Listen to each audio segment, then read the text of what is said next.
Okay, so I've got all my equipment here. I've got my chocolate. I've got a knife to cut the chocolate if I need to. I've got my scales, and I've got my mixing bowl. As well, I might need some oven gloves potentially, even though I'm not going to use the oven. I've got a microwave to heat the chocolate up. I've got a fridge to cool it all down. I think that's everything that I'm going to need.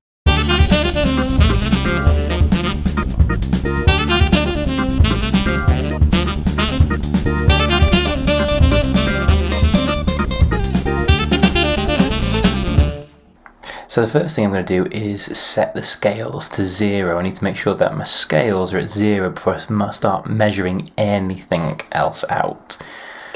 Once I'm happy with that, I'm going to start dropping my chocolate in. I'm aiming for about 100 grams of chocolate.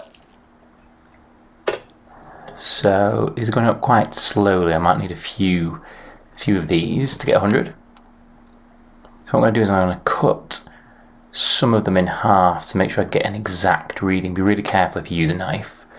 There we go. That's pretty much bang on 100 grams there. So what I'm going to do now is I'm going to take them and I'm going to cut them up into smaller pieces so they're easy to melt.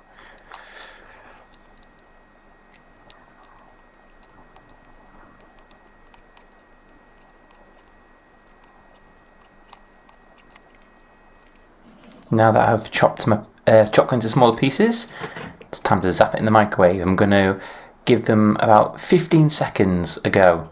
You don't want to do much longer than that because otherwise it might burn. So 15 seconds, I'm timing that. After 15 seconds I'm going to take it out and stir.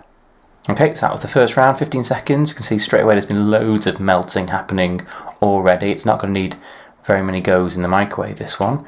I'm going to give it another 15 seconds. This is something you'll have to bear in mind. We'll all have to do the same amount of goes in the microwave.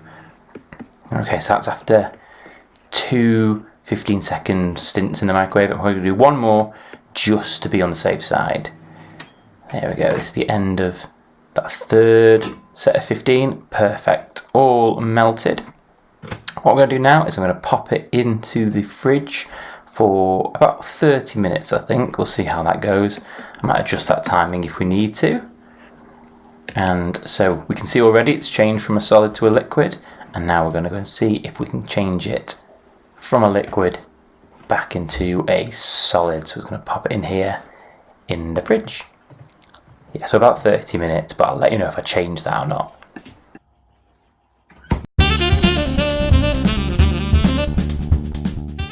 Okay, so it has been an hour.